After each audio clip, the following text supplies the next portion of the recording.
नमस्कार, बहुत स्वागत है आपका। हरियाणा डायरी देख रहे हैं आप और मैं हूं आपके साथ श्रेया दीक्षित।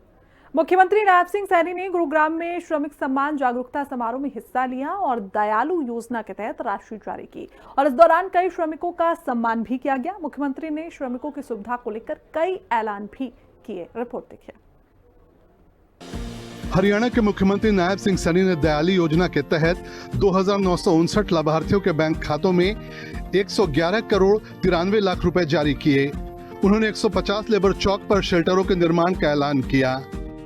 जो लेबर चौकों पर सर्दी, गर्मी, धूप और वर्षा में खुले में आप बैठते हैं, इससे बचाव के लिए मैं आज ये घोषणा करता हूं कि जो हमारे श्रमिक चौक हैं, ऐसे चौकों के ऊपर पहले फेज के अंदर 150 स्थानों पर शेडों का निर्माण किया जाएगा, ताकि हमारे श्रमिक भाइयों को धूप या सर्दी, गर्मी, वर्षा में खुले में न बैठना पड़े।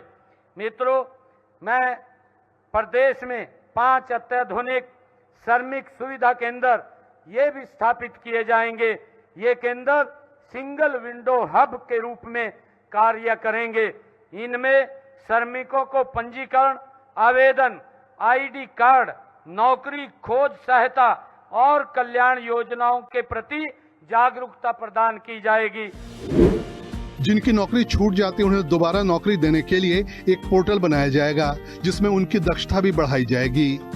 मित्रों, जिन श्रमिकों की नौकरी दुर्भाग्यवश छूट जाती है, उनके लिए जल्द ही एक पोर्टल भी लॉन्च किया जाएगा, ताकि उनको फिर दोबारा नौकरी खोजने में दिक्कत ना आए।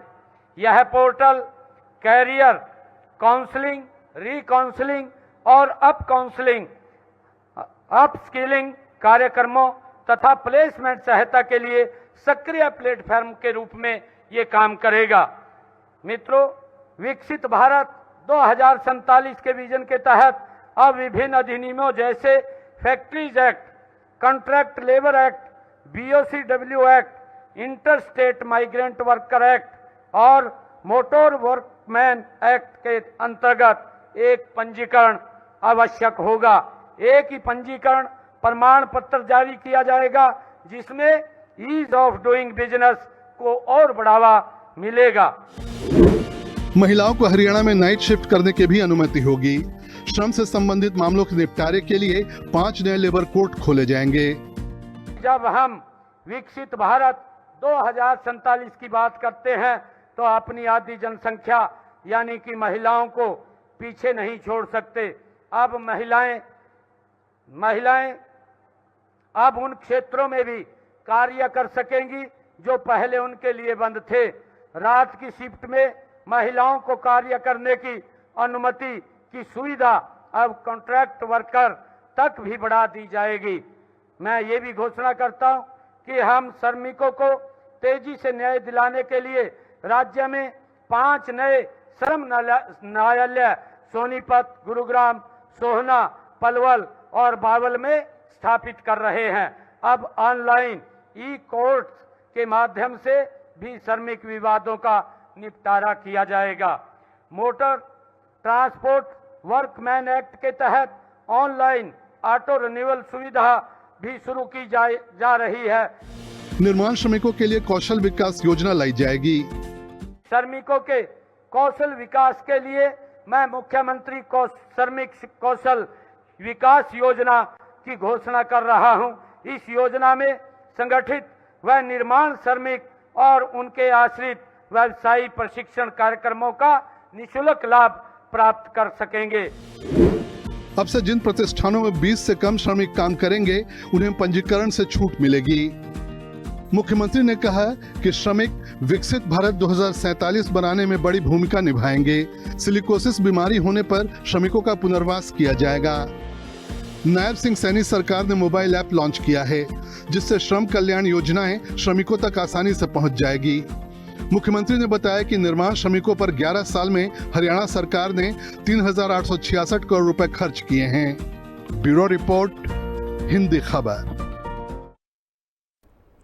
हरियाणा के मुख्यमंत्री नायब सिंह सैनी स्थानीय निकाय मंत्री विपुल गोयल के घर पहुंचकर उनकी भाभी रेणु गोयल के आकस्मिक निधन पर गहरी संवेदना व्यक्त करने पहुंचे।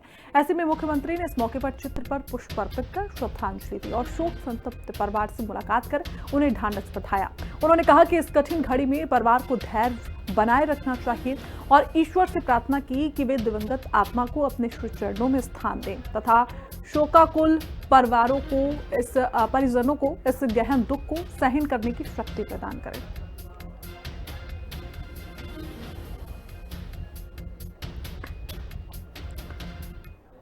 तो वहीं मुख्यमंत्री नायब सिंह सैनी ने गुरुग्राम में जापान की प्रमुख कंपनियों के साथ विशेष बैठक करते हुए हरियाणा में आधिकारिक निवेश का आह्वान किया और इस दौरान सीएनडी वेस्ट मैनेजमेंट के लिए होंडा कंपनी के साथ एमओयू भी साइन किया गया। इसके तहत प्लांट की स्थापना के लिए जमीन और कूड़ा सरकार उपलब्ध कराएगी, जबकि होंडा कंपनी कूड़े से टाइल बनाएगी।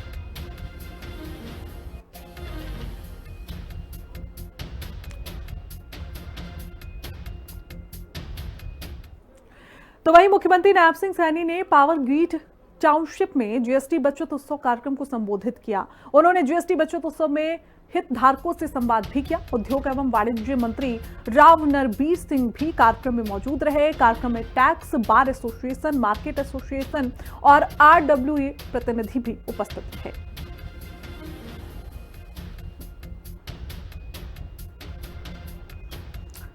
बचत उत्सव में लोगों से बातचीत करते हुए मुख्यमंत्री सैनी नजर आए, जहां जीएसटी पर सीएम नायब सिंह सैनी का संबोधन सुनने को मिला। ऐसे में आपको बताते चले कि सैनी ने पावर ग्रिड टाउनशिप में जीएसटी बचत उत्सव कार्यक्रम में भाग लिया, जहां उन्होंने लोगों को संबोधित किया। उन्होंने जीएसटी बचत उत्सव में हितधारकों से संवाद भी किया। इसके अलावा उद्योग एवं वाणिज्य मंत्री राव नरबीर सिंह भी कार्यक्रम में मौजूद नजर आए। कार्यक्रम में tax bar association, market association और आरडब्ल्यूए प्रतिनिधि भी वहां पर मौजूद रहे।